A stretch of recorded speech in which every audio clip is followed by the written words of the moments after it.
Hey, what's up, everybody? Happy Thursday. Thank you all for joining us for another installment of Taking It Back with my very good friends, Frankie Val and Zach Payne. How's it going, guys? Oh, I'm doing just fine. I'm repping my 412 Productions golf shirt. Oh, yeah. I'm Yeah. feeling good. Dude, I love it. I love it. It looks great on you, man. Thank you. I feel very chic. The material is so nice, let me just say. Yeah, it makes me horny. Oh my God. That's fantastic. Guys, wherever you're watching, do us a favor, share the link, hit the thumbs up button, the red pill button, and help the broadcast continue to grow. We really appreciate you all doing that. Before I jump into anything, I'm just going to go ahead and take care of our first wonderful sponsor for today's show, which is 5280 Distilling. 5280 Distilling is a family business founded and run by three friends from Littleton, Colorado. The team at 5280 went to school together, played sports together, and worked together in this spirited endeavor. They use innovative distilling techniques, fresh and organic ingredients, and crisp Rocky Mountain water to produce excellent distilled spirits. Colorado water is a legit game changer. We're not on Rumble. What? It says we're streaming. Yeah, people in the chat are saying it's not playing on Badlands. Oh, I think on Badlands. Oh yeah. Oh, there it goes. Now it's working on Badlands. Yeah, people in the chat are saying it's not playing on Badlands. Oh, I think on Badlands. Oh yeah, start it up on Badlands. Okay, it's working now. Yeah. All right. Well, that's okay. We'll just go ahead and start that over. This is, again, for 5280 Distilling, our first sponsor for today's show. 5280 Distilling is a family business founded and run by three friends from Littleton, Colorado. The team at 5280 went to school together, played sports together, and worked together in this spirited endeavor. They use innovative distilling techniques, fresh and organic ingredients, and crisp Rocky Mountain water to produce excellent distilled spirits. Colorado water is a legit game changer, but it's not just the water. You can taste 5280's passion in every sip. Their Cackler's whiskey blends traditional bourbon, and 5280 mellows the spice by combining traditionally aged bourbon with accelerated aged rye bourbons for a refined taste. This exceptionally smooth bourbon style whiskey hints of sweet honey and light smoke with a very mellow finish. Their Hearthstone Irish whiskey combines new and old world traditions, blending a 3-year-old Irish whiskey with rye whiskeys, bringing forth a surprisingly sweet water fragrance with hints of toasted oak and vanilla. These incredible products and many others can be shipped to 34 states, so check the website for availability. Go to badlandsmedia.tv/5280 and get 10% off your order by using promo code Badlands, plus free shipping for orders over $95. That's badlandsmedia.tv/5280, promo code Badlands, again, for 10% off. That's 5280 Distilling, our first sponsor. Big thank you to them and all of you out there who continue to support the sponsors of these broadcasts. All right, guys, we've got major drama in the GOP trying to find a speaker. It's been quite the circus. I personally find it wonderful that it's in complete disarray. I hope the stalemate lasts forever. Because as long as there's no speaker, they can't appropriate any more tax dollars that we really don't have to ridiculous things. So I that's kind of where I'm at with it. But have you guys been following along and paying attention to all this going on in the House? I got the liner notes. I saw that, Jim Jordan was being stonewalled by a dozen or so freaks, and some of them voting for whatchamacall, McCarthy, who was voting for Jim Jordan. And, I expected this kind of stuff. And again, like we were talking about a couple of weeks ago when McCarthy got booted and everybody was wondering, well, why would Democrats go and be in line with this? Because they know they would get everything they wanted out of a Kevin McCarthy, speakership. I said, well, this is why, because they were going to be able to say chaos. They look a party in disarray because they're not as hive-minded as we are. Only thing is that I think that this is really a really great display for anybody who pays attention to this, and unfortunately, has to consider from time to time voting for a Republican just to have even a fraction of your worldview represented in government, because it shows just who the biggest villains out of the bunch really are. That is by and far the biggest revelation out of all this. Yeah, I have to agree. I think that this is good for America because it shows that it's not really about right and left at the end of the day. I mean, as long as the uniparty gets their way, everybody's happy. When the cameras turn off, the Democrats and the Republicans come together. They may have their pre-scripted talking points when they're up there at the lectern. Certainly, the Democrats are very hive-minded. They always stick together. And I think this is something that often is a detriment to Republicans, because all too often, the will of the majority of the nation is just not represented in the actions of what takes place in Congress. It's the will of a very few select number of people. And those rhinos in the Republican Party, you know, they're bitching about Matt Gaetz calling the motion to vacate the chair. It's a rule that Kevin McCarthy agreed to. He knew exactly what he was signing up for when he took the job and when he got all of those votes to make him Speaker of the House. And here they're doing the exact same thing. You've got a select group of people who refuse to allow the order in the House of Representatives to continue. They're going to stonewall this man, Jim Jordan, because they don't want him there, because he's not going to do what Kevin McCarthy was going to do, which is continue to enrich them and give the Democrats exactly what they want and kowtow to the donors and kowtow to the lobbyists. Jim Jordan, I think, represents a threat to them in a way that many other people don't. You know, I am perfectly fine with Congress remaining at a stalemate, because it just demonstrates to the American people how little we actually need them at the end of the day. I think that they still can spend money with Patrick McHenry as Speaker pro tempore, but the powers are definitely going to be limited. But if they can find a way to screw us, they're going to continue to find a way to screw us. And what's most exciting and entertaining for me is watching those 20 or so Republicans who refuse to allow Jim Jordan to make it to the speakership, watching them get just lambasted in the public and on social media, and having people call their offices. Sure, they're saying that people are making death threats. I think that's garbage. I think that's BS. I'm sure that people are calling them and they're not happy with them. But I highly doubt that anybody is calling them and saying, you know, we're going to murder you because you refuse to allow Jim Jordan to become speaker. That's funny. Yeah. That's a funny thought right there. Right. It is ridiculous. Any opportunity any side of the establishment has to make, you know, the grassroots conservative base in this country look bad, they're going to take it. So it doesn't surprise me. That doesn't surprise me at all. So earlier today, I was reading that Jim Jordan was going to step down and support, you know, providing Patrick McHenry more power for, I think, for a period of time through the end of the year as Speaker pro tempore. But that is since flipped on its head as well. I think there's enough grassroots people refusing to go along with that. And what you have now is Jim Jordan. I think there's going to be a third vote at some point today. And Kevin McCarthy is going to personally nominate him on the floor. So and Ashley Smash Memes says that she heard that I think up to 10 of the 20 holdouts are going to flip and vote for Jordan. So I think that's going to put even more immense pressure on the remaining 10. I think they need to get the number down to 4 before they can get him in there, unless, you know, one of the Democrats, you know, decides to vote for Jim Jordan, which I don't expect that to happen. Helpful. So yeah, so it looks like, you know, about 10 of them are going to flip. You'll have 12 to 10 left that are still going to hold out.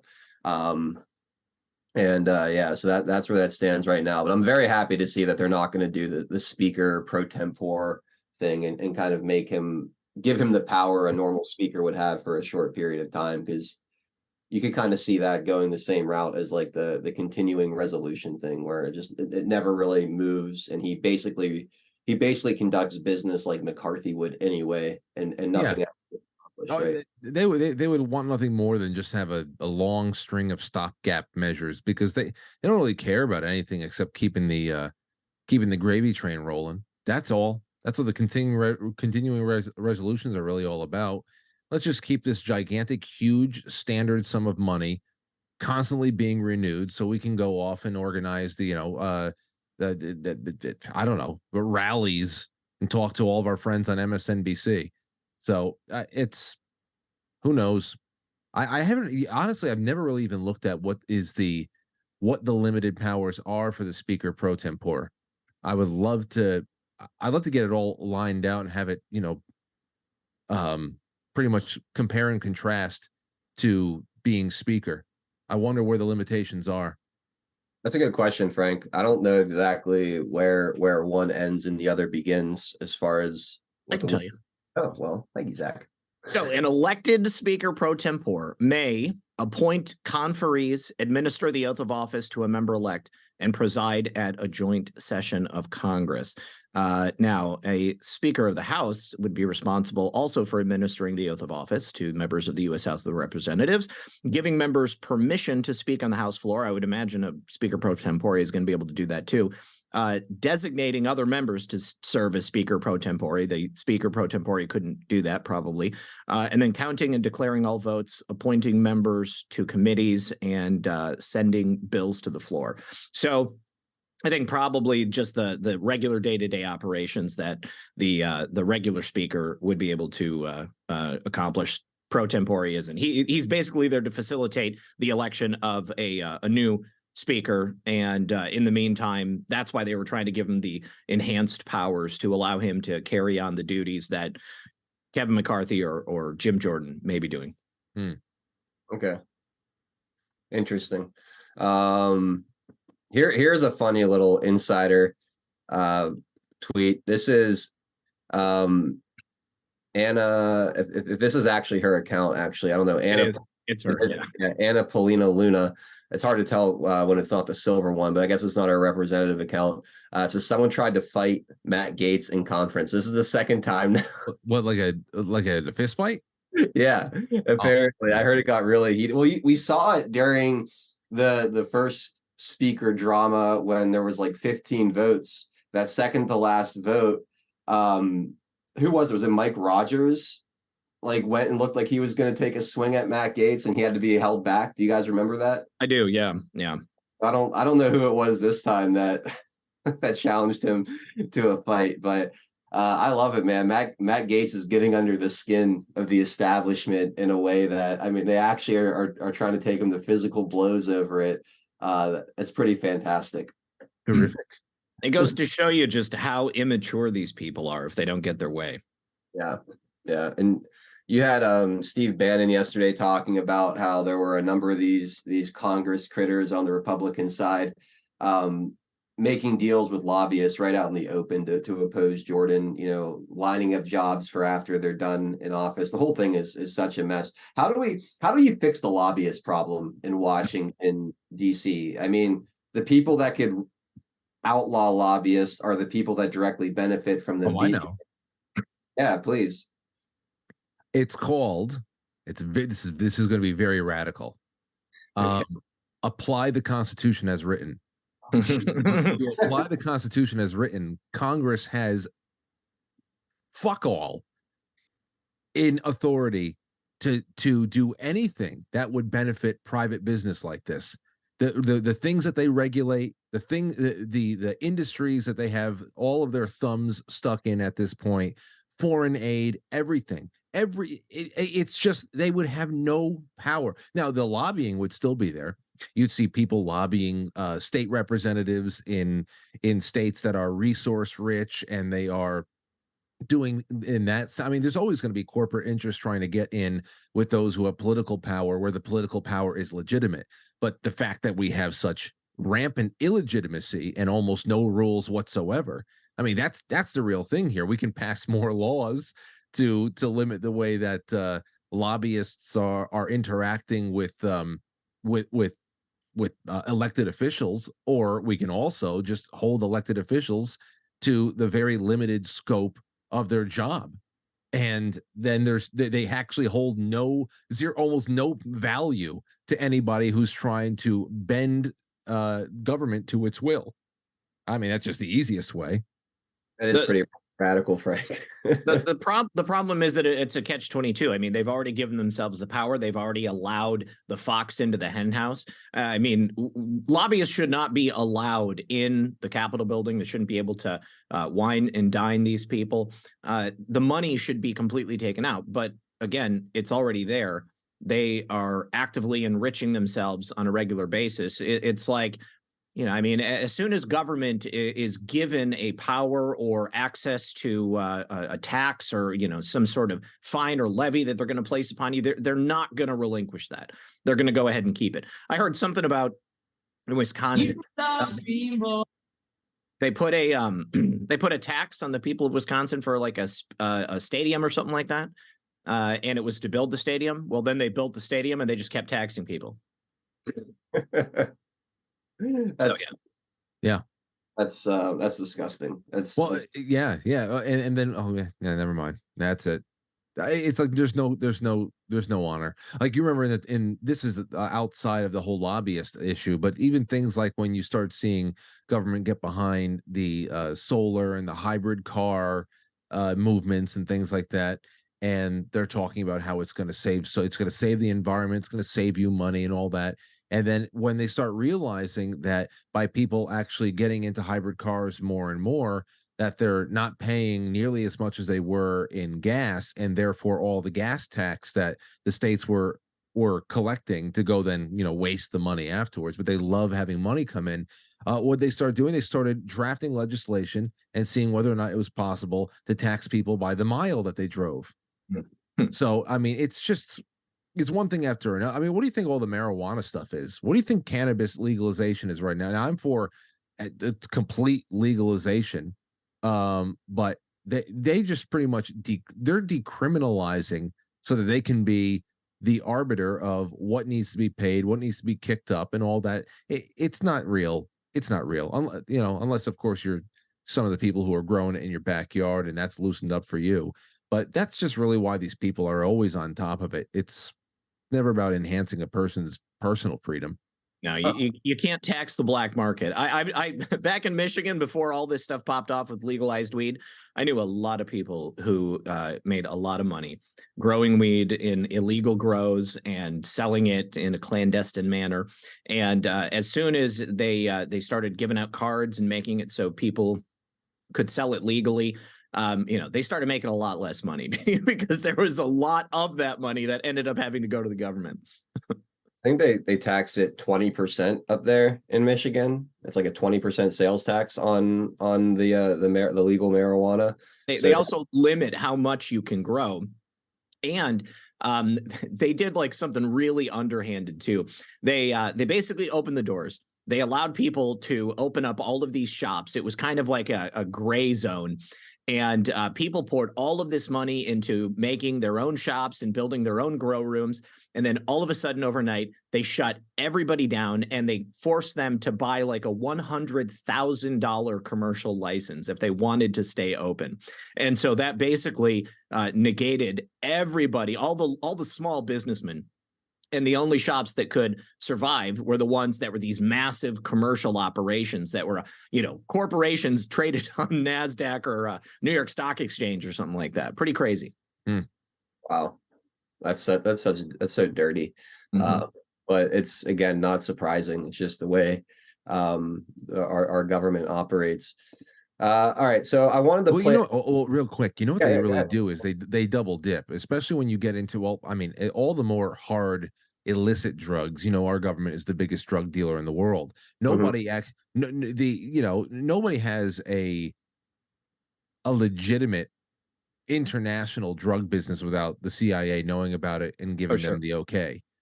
So, but here, right, and here at home, it's almost like the same thing in a way. Even though marijuana is cannabis is just too small time for them. But if you think about it, all the people that we knew that were growing and dealing in the first place, they haven't lost any of their business. It's just that people are buying with a lot more confidence that they aren't doing something too naughty anymore. Because going to a dispensary is you're getting raked over the coals. I mean, buying a package of gummies, or God forbid, buying some flour at a dispensary, you are getting destroyed as far as the cost goes. Nobody lost their dealer.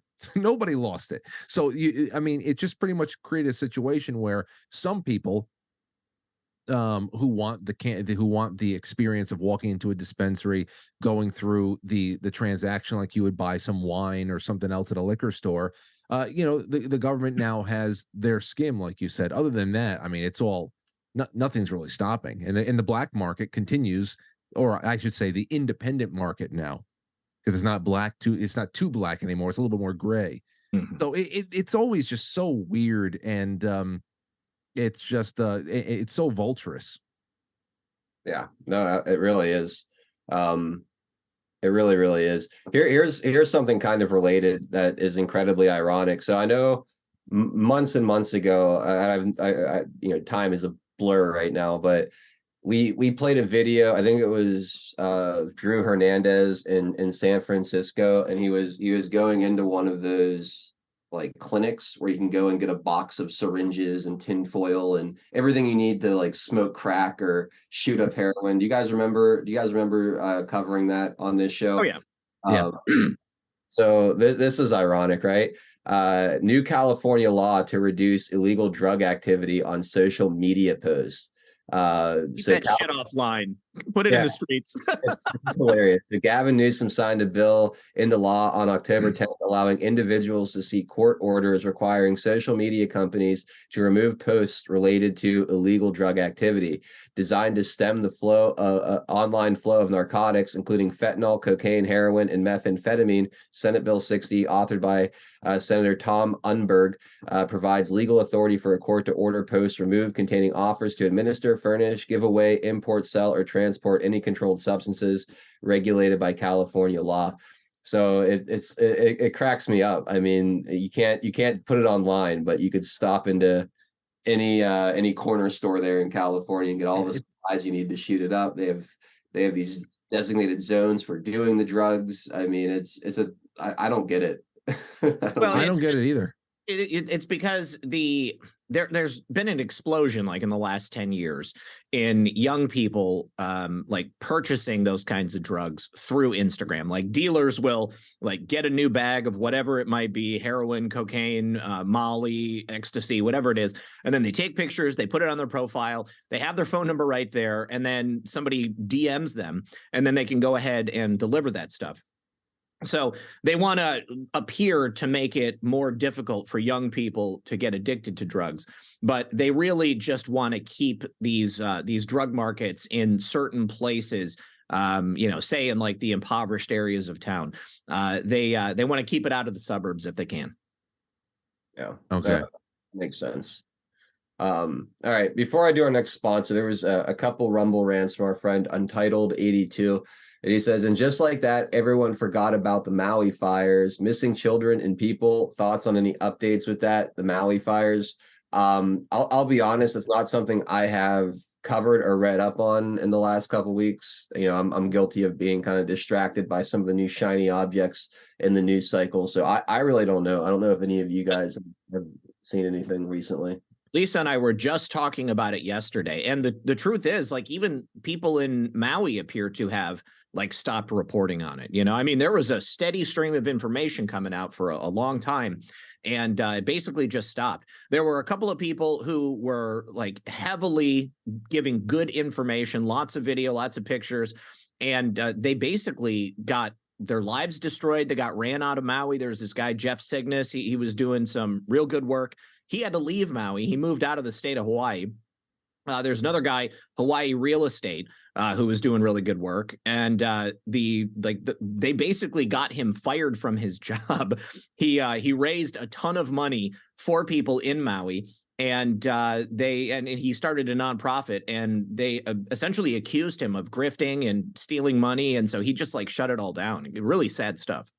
Wow. I followed the Jeff guy. There's a couple other people there too, but Zach, that he really lays it all out there for you.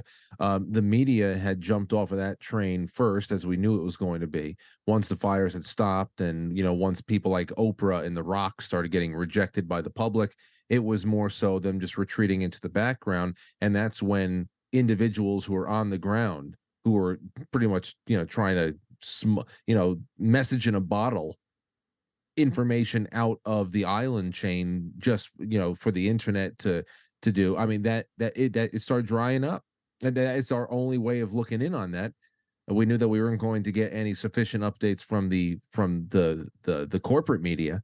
So I haven't seen too much. I'm sure somebody's out there checking in periodically, but it slows to a trickle. And then, of course, we have the war in Ukraine essentially expanding into the Middle East now. So it's just one thing to the next. Yeah, no, that's absolutely right. We'll get into some of the stuff going on in that region of the world in a second here. But first, let me go ahead and bring you guys our next sponsor, a new sponsor to Taking It Back in Badlands Media. It's 1791 Gun Leather. So hey there, Badlanders. Are you in the market for a top-notch holster? For more than 2 centuries, the Second Amendment has protected our rights to keep and bear arms. At 1791 Gun Leather, our love for the Second Amendment goes hand in hand with our passion for the art of gun leather.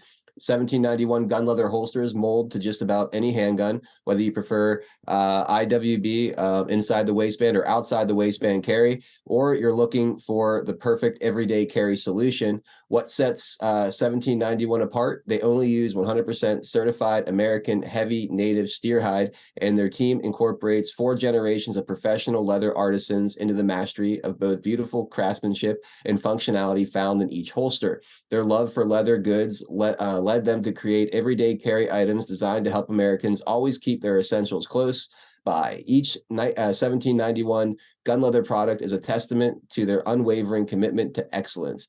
Visit us today at badlandsmedia.tv/1791. Use promo code Badlands for 10% off and experience the unmatched quality, craftsmanship, and dedication we put into every holster. Protect your freedom, protect your firearm, protect your loved ones, and do it all with 1791 Gun Leather. To top it all off, every holster comes with a lifetime warranty. Your satisfaction and peace of mind are their top priority.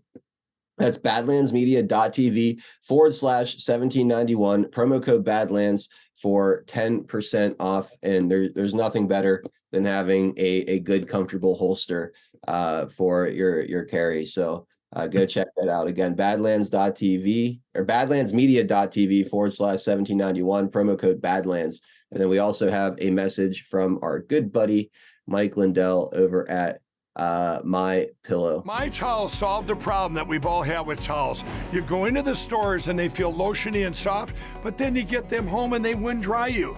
That's why I made My Towels. They actually work, they're soft, and they absorb. And now I'm excited to announce 2 brand new lines of My Towels. What makes them the best towels ever is they're now made with 100% long staple Shapir cotton. This is a combed ring spun cotton that makes My Towels even softer and more absorbent than ever. And now you get a 6-piece set for an amazing introductory sale price as low as $29.98. So go to mypillow.com or call the number on your screen. Use your promo code to get My Towels for only $29.98. Or you can get my designer premium line for just $20 more. Either way, you save 50% now on all My Towels. They actually work. What a concept. This offer won't last long, so please order now. mypillow.com. I'm back. Oh, that's not right. There we are. All right. Welcome back, everybody. Thank you again for supporting all of the sponsors here on today's broadcast. And again, if you haven't hit that thumbs up button for us, please make sure you hit that at some point during the stream today. All right. I wanted to play this clip for you guys. This is a left-leaning YouTube channel called the All In Podcast. I think it's 4 lefty billionaires talking, and it's a very interesting conversation. I'm only going to play a few minutes of it, but you'll get the idea of where this is going, and then we can use this also to lead into some talk about Israel in the Middle East as well. But go ahead and take a listen. As a Democrat who has been left homeless, who is now definitely in the center, but probably leaning increasingly right, I'm left yet again with an appreciation, despite the message of the Trump administration, because what those guys did was pretty incredible in hindsight. These Abraham Accords, the accords with Israel and the GCC, the almost accord between Israel and Saudi, to really be able to like find a long-lasting peace is just a real example for the world. And those guys did a lot of really good work. And it's a miracle, actually, when you look at it. What they did, despite the fact, listen, I'm no fan of Trump, and I am too homeless. But this is where, but can I say this? But if you want to objectively look at what they did, it was good work. It was great work. You have to. And in fact, this is a moment where you have to start to re-underwrite, like, is your, not you, Jason, but I'm just saying collectively, is one's Trump derangement syndrome causing more damage than anything that Trump could have actually done? And I think the answer is yes, because like it's now causing us to not see that good work and then embrace and extend it. So much of the work that happened in that administration turns out to have been right. And that's what's so frustrating for me. The work on the border wall, we didn't like the messenger, so we killed the message. Turned out it was right. Issuing long-term debt to refinance when rates were at zero, we didn't like the messenger, so we killed the message. A structural peace in the Middle East, we didn't like the messenger, so we killed the message. When are we going to stop shooting ourselves in the foot? And when are we going to actually see and take the time to look past who is saying things and actually listen to them word for word? I'll give you an example. I started to tweet 3 links a day. I think you guys kind of get the gist of where all that's going. I mean, you could listen. The whole thing is actually pretty interesting, and it's all basically in that theme of, all right, we need to stop being led around by our emotions, and this idea of separating message from messenger is very refreshing. Yeah, I wonder how many people are now. I mean, if you're already starting to consider that, that's very helpful, because that's almost the origin story of Walk Away with Brandon Struck, where it was a little bit earlier on, and it was more so taking just one little line from the media about Donald Trump going out and mocking disabled reporters. And once he was able to see that, oh my gosh, he was not mocking a disabled reporter, but the media spun that and stuck to it, and they made it just part of their character assassination in the early goings of this war. What else on a bigger scale, if they're going to be so petty on a smaller scale and actually victimize people where there was no victim before? What are they lying about on a larger scale? Whatever the hell brings you to the table to realize that, hey, the media mechanics and the magicianship is getting in the way of our thinking commonsensically about anything, then whatever, just get to the party and start thinking that way. I wonder how many more people have taken that next step and said, well, I mean, I've broken the spell for myself, and I'm starting to see that, things weren't nearly as bad as it was. Perhaps all of those polls were nonsense too. Perhaps the election in 2020 didn't go the way that the Associated Press and Jake Tapper told us it did. Perhaps there really was a very real, urgent grievance that people were trying to get redress for when they were protesting all throughout the fourth quarter of 2020 and January 2021. Perhaps this is this is a lot bigger than just, man, I was wrong about Trump because things are really bad now. What about just start going backwards, reconstruct the timeline? Do you think that they're doing that? Because that would be that's the biggest sign of whether or not this is going to go in a truly reconstructive way. Yeah, I think it's inevitable. I don't think that you can come to that realization, like break through that programming and then start looking objectively at the decisions that were made during the Trump administration, separating that from your feelings about him personally, and then also not realizing that there is a larger bit of damage that's taking place because you're not existing in a bubble. It's not just that guy or those guys on the podcast. I mean, clearly the media had a major part to play in it. You know, if they could be swayed in such a way to hate Trump and believe that everything he did was essentially, you know, Satan, hell on earth, the destruction of America, you know, they have to also be able to understand where that programming was coming from. And that was obviously the mainstream media. I think that this is going to inevitably unravel in so many different ways. I played that clip the other day, or a segment from that show the other day, and I absolutely love it.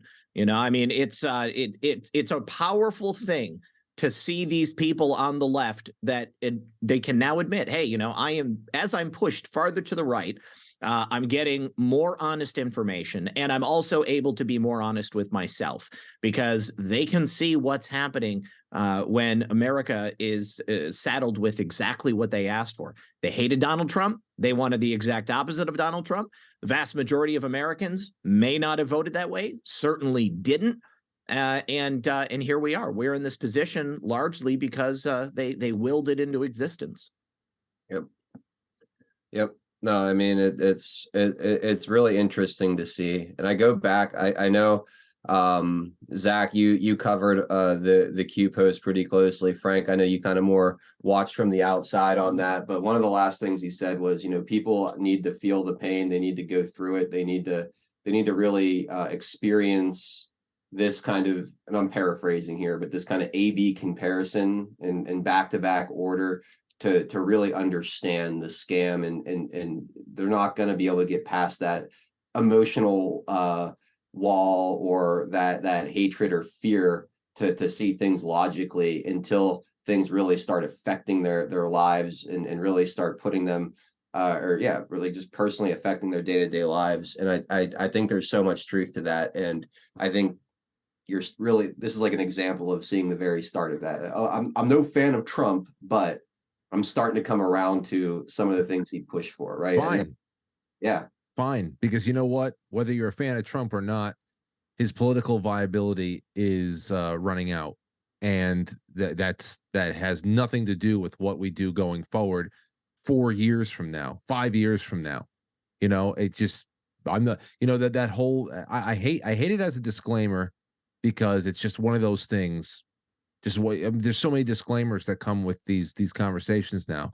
I'm no fan of Trump. Okay. Well, they're only saying it so that they don't get crucified right off the bat.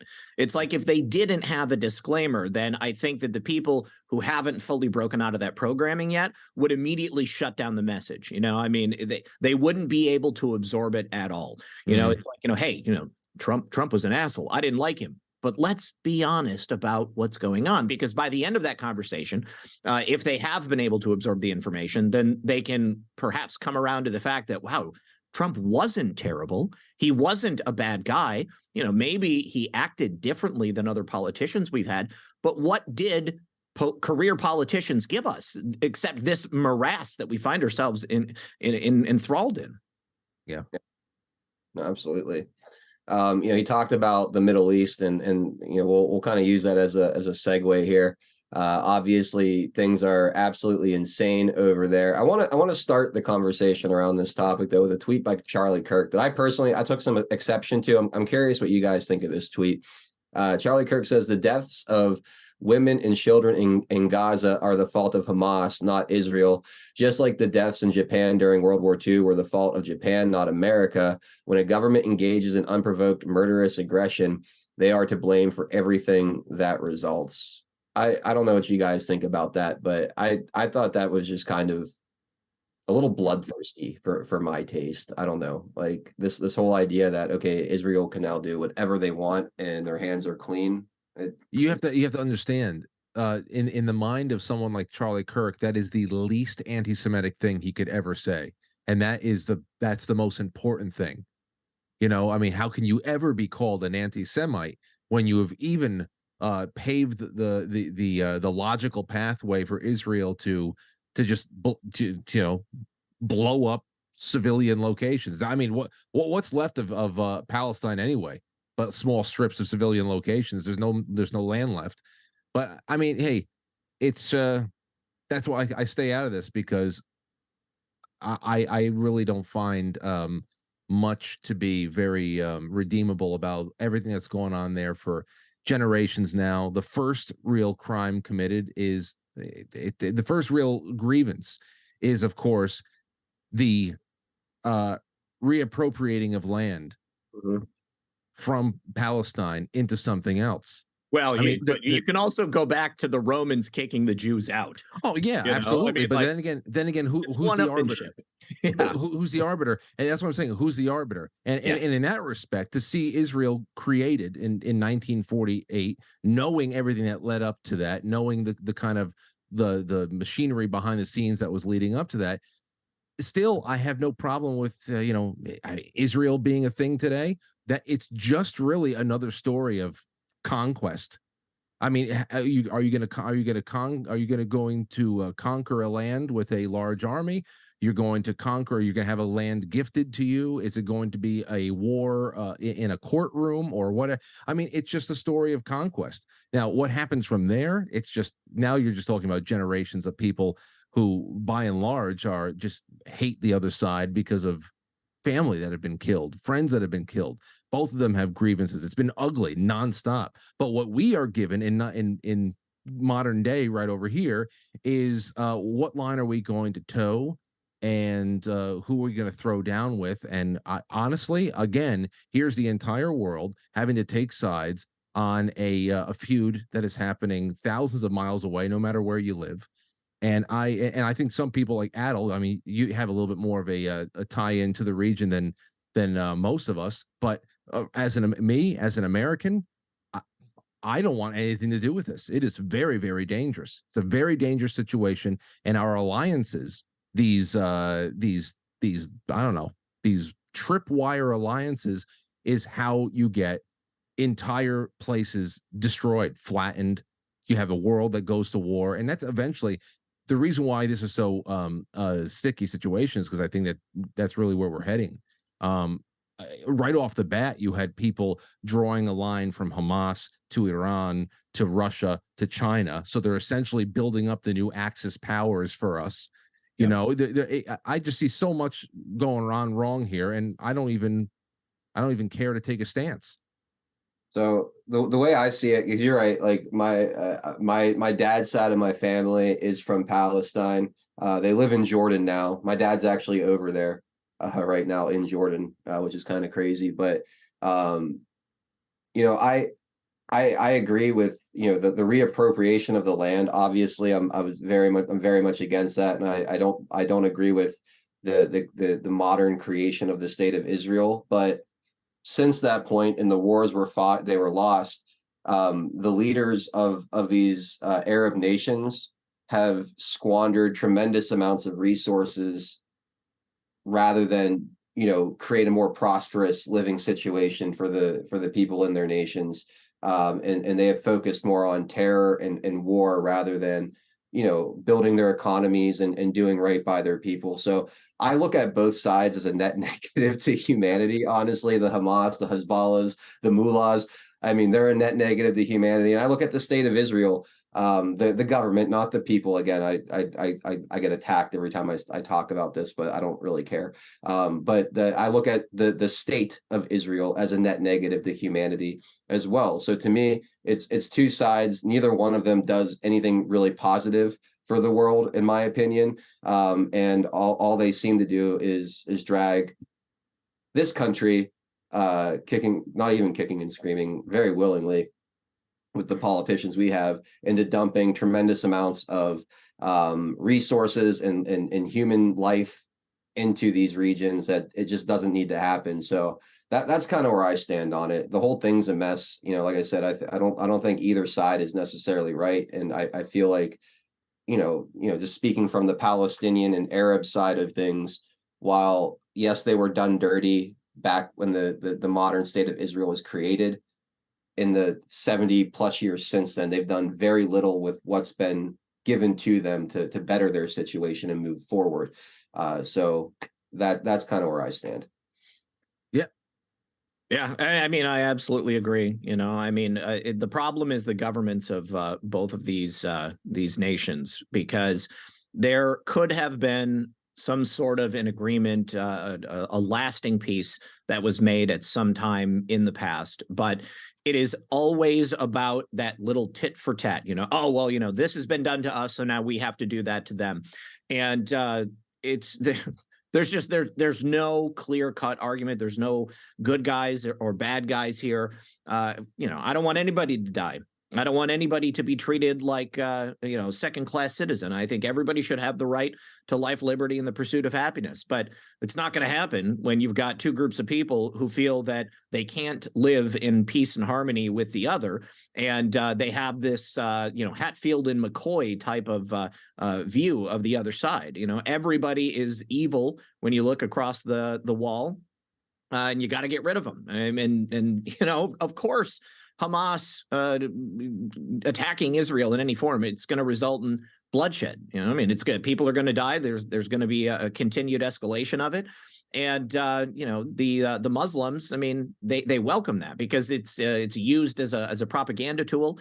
They told people not to evacuate because they knew that the Israelis were going to bomb those civilian areas. Okay, and that's good for their cause. They can use that. They can put out videos and make social media reels about that stuff, and then just nothing ever ends.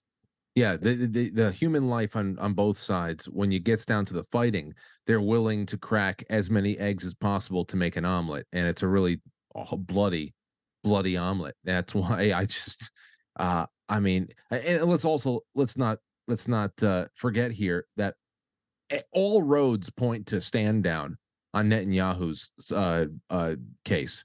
All roads point to that. You're talking about, again, the most sophisticated intelligence gathering and sharing network on the planet. It just seems to me, as an outsider who dips my toe in from time to time, comes back to it because it's just too filthy.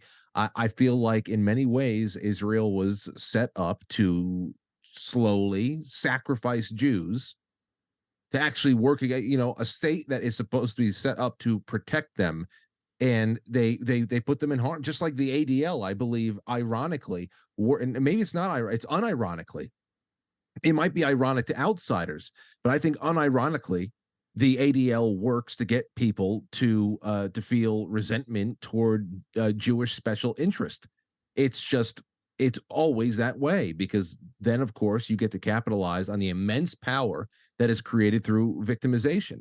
And it's just patterns that I see. It's no reflection of my feelings, the affections I have for Jewish friends and, family by marriage or whatever the hell it is that are in my life. None whatsoever. But on a geopolitical standpoint, man, oh man, it's like, it's almost like lambs to a slaughter. It allows the ultra Zionist faction of the Israeli government and an excuse to further subjugate the Palestinians, wipe as many more of them off the map as they possibly can, and create a greater increased security presence for the Israeli people. Not necessarily to keep them safe, but perhaps to lock them down just a little bit more. I think the whole thing, it would not have happened unless they intentionally allowed for that lapse in security to take place. There's just no way. Yeah, it's exhausting, honestly. It's very obvious that, this was allowed to happen from the Israeli standpoint. And then now it's just everywhere you look, there's this propaganda flying everywhere. I'm so sick of my Twitter feed being, filled with, look at the dead burned babies, the beheaded babies, the blown up this, and most of it's bullshit. We had this story the other day of the hospital. They bombed the hospital. They killed 500 innocent people. Turns out it blew up like 3 beat down cars in the parking lot, and no one was even really hurt, or very few people, if anybody, was even hurt. But it's just everywhere you turn, someone on one side or the other is looking to dehumanize the other side and give some kind of rationale to do as much damage as possible. And it really, it's just exhausting, absolutely exhausting. Right. And not only that, but because here's the other thing, because we've spent so much time importing millions of people from the Arab world into the West. These are people, whether or not they are Palestinian, ethnically Palestinian or not. Everybody in that region has an emotional attachment to what goes on there and what it creates, especially since it's so religious in nature as well, what's happening in the Holy Land. But, when something like this happens now, you just notice that throughout Europe and all throughout major cities in the United States, wherever we've been resettling refugees for years by the millions, if not tens of millions, you see really dangerous situations going on in the street. People who are irate, that they don't care really. You get to see where their loyalties really lie. They don't really care about free speech. It gets very aggressive. The occupying of Capitol buildings again the last couple of days. I mean, you just see it. It's like this. I tend to believe that we have a couple of inlaid armies inside of this country and in Europe. Are different types of arms. I think we have at least a couple of million-man armies that are ready to fight for any one cause or another, activated at whatever sign that it's time to go. It's just, there's just too many unaccounted for people, and people who are accounted for, it's just, they carry with them no affection for this country, especially if they came here as a refugee being resettled after a war that we either started or contributed to. Where are they ever going to find longstanding affections for any Western country? So it affects us because so much of that region of the world has been displaced and put into our neighborhoods, that we just got to hope and pray that something really doesn't tick them off, because then all of a sudden it's a Tet offensive. Mm-hmm. Yeah, no, that's really well said, Frank. And I agree. I mean, you look at what's coming over the southern border, you see those videos. It's mostly military age men that are coming across from God knows where. It looks like an invading army. And you're very much onto something there. Let me take care of our final sponsor here, and then we'll come back and say our goodbyes, which is Zone Protects. Let me get the video going. Badlands Media is proud to partner with Zone Protects, an American manufacturer with a mission to help and protect everyone, even those who don't deserve it. Let's talk about our animal products. First up, the No Holes Digging Dog Prevention. No Holes uses naturally repellent oils that disrupt a dog's comfort level while digging. Zone Protects Don't Chew Dare uses naturally bitter orange oil to prevent dogs and cats from chewing on furniture, windowsills, shoes, curtains, etc. Zone Protects also offers rabbit, animal, deer, or rad repellent, Dillo Dun armadillo repellent, rodent, rage, rat, and mouse barrier, and hiss off snake repellent to help you keep your home and garden free of unwanted critters. Zone Protects jokes a lot, but as a faith-based company in North Alabama, they pride themselves on their Made in America factory and their mission to help protect people. Visit badlandsmedia.tv/zone and use promo code Badlands and help support this America First company. That's badlandsmedia.tv/zone, and the promo code is Badlands. So there you go. That's our final sponsor of the show today. Thank you to all the sponsors, and thank you guys all so much for tuning in. Again, if you haven't hit that thumbs up button for us, or the red pill button, depending on where you're watching, please do that now. Share all the links, and let's see what my co-hosts are up to here the rest of the week. Zach, I know you got to get going, so why don't you go ahead and go first? I don't even know who I've got on this weekend, but I guarantee it's going to be good times. So follow me on Truth, Twitter, all the platforms at RedPill78, and that's all I got, dude. I got to take a leak, so I gotta go. Well, there you go. We'll hope it all comes out all right. It will. Okay. He just left. There he goes. Red Pill 78.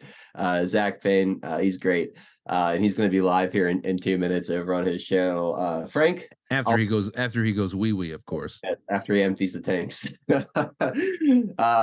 Frank, it's always a blast having you on, man. What do you got coming up the rest of the week? Well, first of all, again, Adel, thank you for clothing me today. It's my pleasure. Thank you. I was so happy when it came in. And tonight I have a great episode planned with the guest Rachel Wilson. She is an author. Let me see let me get the full. I don't want to shortchange her here. She's the author of Occult Feminism. That is where, hold on. Sorry. I bought it the few days ago. Hasn't come in yet. Occult Feminism, the Secret History of Women's Liberation. Tonight, ladies and gentlemen, on the 7 o'clock show, Rachel Wilson and I are going to be jumping into that. Second and third wave feminism. That was, obviously went off the rails, but first wave feminism, that's where they had the right idea. Well, was it?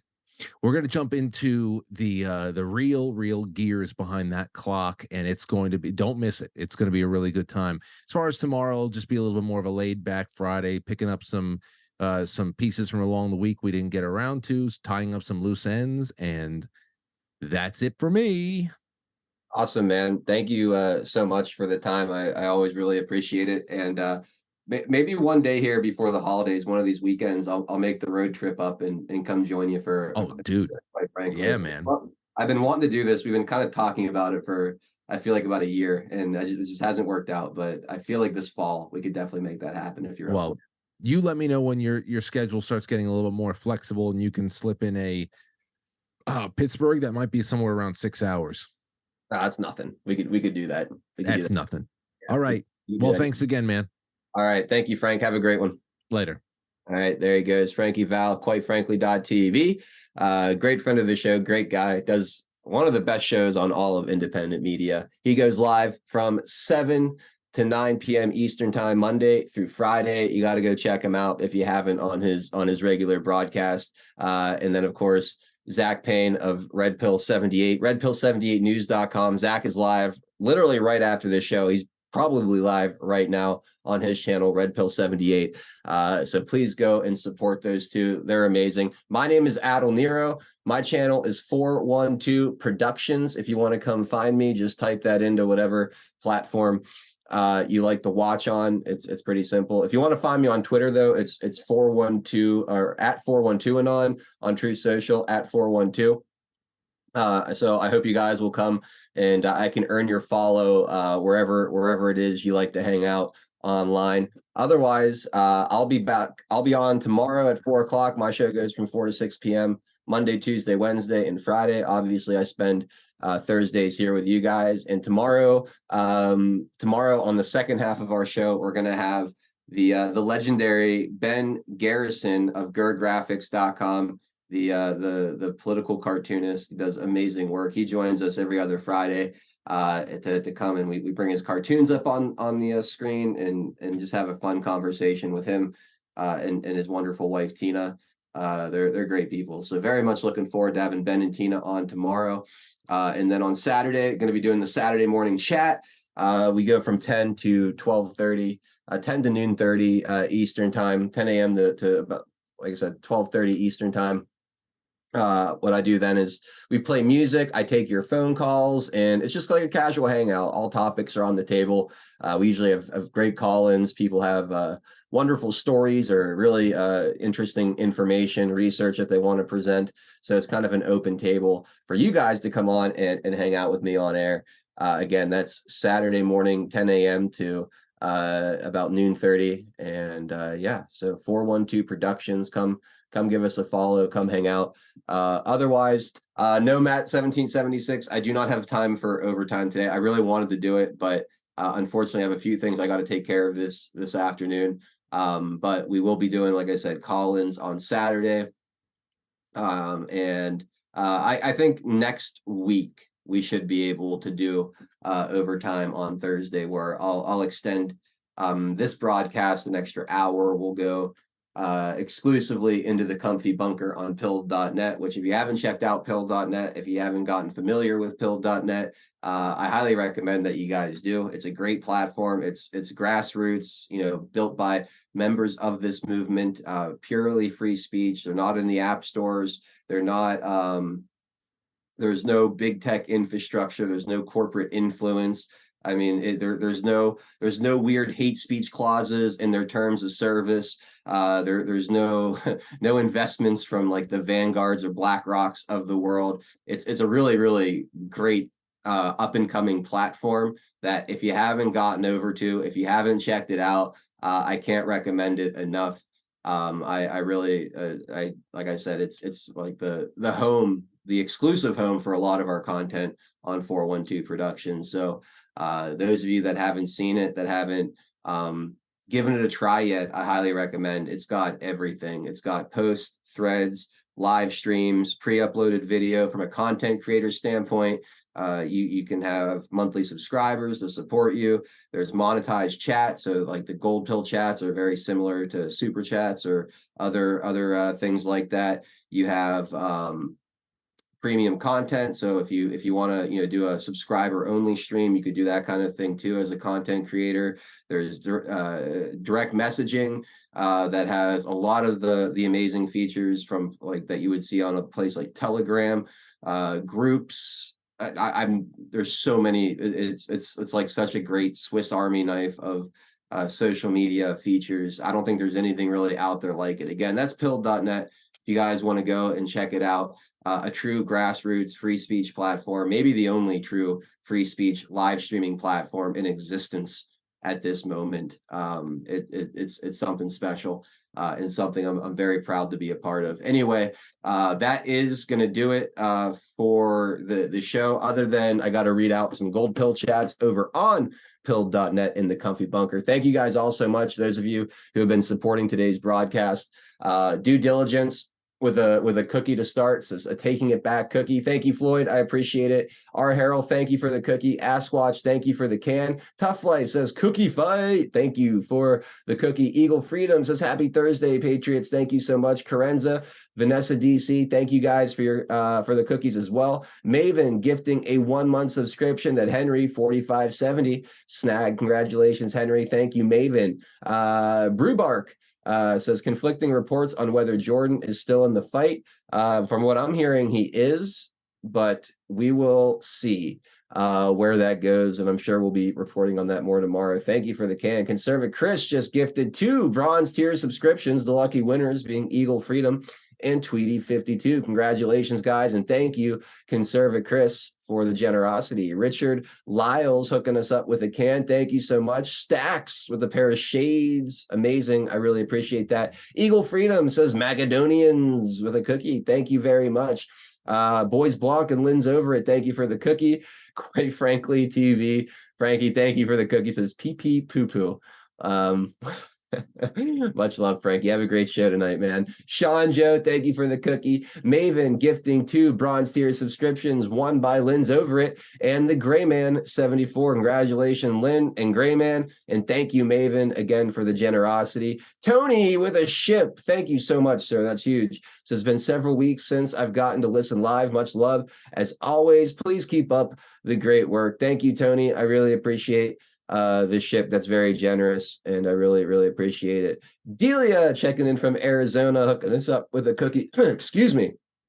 Says a cookie drink 37,000 feet above the earth, flying southwest. Well, I hope you travel safely, and thank you for tuning in while airborne. That's super cool. Lynn's Over It. Thank you for gifting a 1-month bronze subscription. And Gumata 17 is the winner. So Lynn paying it forward. She won one earlier and now buying one for a friend. Very, very cool. Polly 9363 hooking us up with a ship. Says Bitcoin is up 49% this year. Tell Red Pill to plug his sponsor. Well, he's gone now. Sorry, I didn't see this when it first came in. But I had no idea Bitcoin was doing so well this year. I haven't honestly been following it all that closely. Thank you for the ship. It's very, very kind. Maven gifting another bronze subscription, and Dondo picking it up. So congratulations, Dondo. Thank you, Maven. Sean Joe, thank you for the cookie. Filter Dog 1. So this is a reminder to verify everything. So much false info spread by those not checking. Yes, very, very, very true. Tucker Dixon, thank you for the shades. It's a great show, gentlemen. And thank you, Filter Dog, also for the can. Thank you, Tucker, for the shades. I really appreciate that. And then Floyd Due Diligence wrapping it up with a can, says cheers to another great show. Floyd, thank you so much. Everybody out there watching, thank you so much. Make sure you hit that thumbs up or red pill button on your way out the door. If you're on pilled.net, please repost the show. And yeah, that is going to do it for me here today. Again, my name is Adel Nero. The channel is 412 Productions. If you want to come and give me a follow on any of the other platforms, whether it's Rumble, DLive, Odyssey, Cloud Hub, just type in 412 Productions. That's pilled.net as well. That is our home and the exclusive place to watch much of our content over on pilled.net. So thank you guys again for tuning in. For Frankie Val of QuiteFrankly.tv, Zach Payne of RedPill78News.com, I'm Adel Nero, and this has been Taking It Back, a 412 production syndicated by our good friends over on Badlands Media. You guys have a great rest of your Thursday night, and we'll catch you guys all on the next one. Bye, everybody.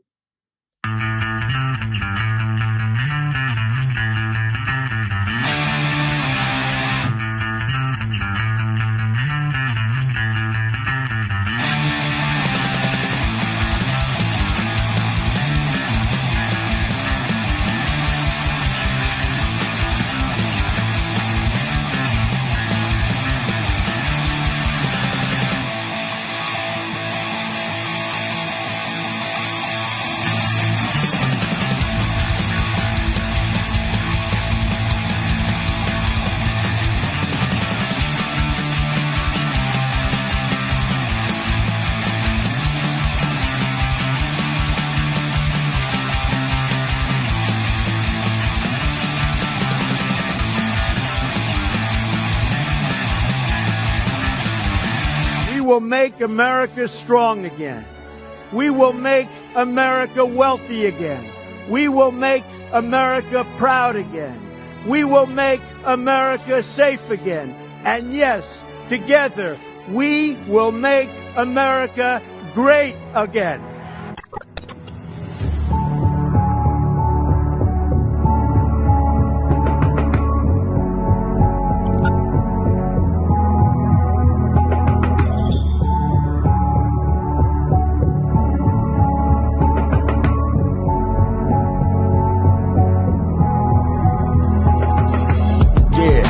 Y'all for tuning in, Patriots United, doing what we gotta do to win. We evicted the MS7, now we're moving in. And once we take over, we won't ever move again. Where we go on, we go all. I say it with pride. No, we won't run, we won't fall. We're right by your side. The demons have taken hold, but none of us will abide. Stand strong, stand bold, that's how we'll survive.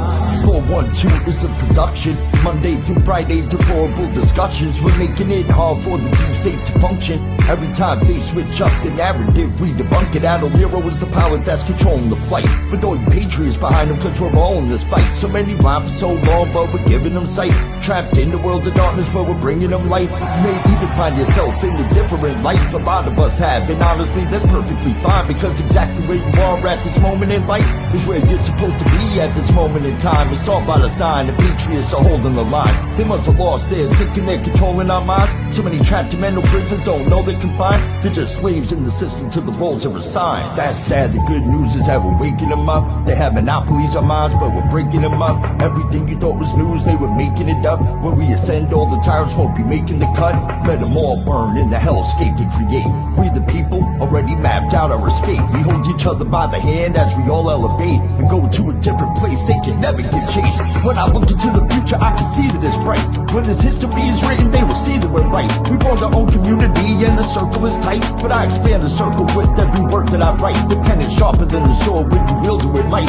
Why do you think they try to kick us off all the sites? These people hate America, punish us out of spite. We are are the beacons of hope in the darkness of night. So let's go, strap in, yeah, get ready for the ride. Watch the water, we're witnessing the turning of the tide. Feel the passion and the fire that you got burning inside. Take the narrative that feeding you and turn it to the side. We're alerted to the lies, we're preaching with the truth. We know the plan they devised, they're invading the youth. Now we're only and advised to start raising our boots. These demons all weaponized. Now we're raising our troops. Now we're raising the roof and sounding the alarm. Remember that it's always darkest before the dawn. Life is a game of chess. They want to use you as a pawn. You're only useful until you're not useful. Then you're gone, but not us. We're on the right team where we belong. Everybody is invited, so come follow along. We refuse to say things are right, knowing they're wrong. Adam Nero, take the mic and take flight to the song.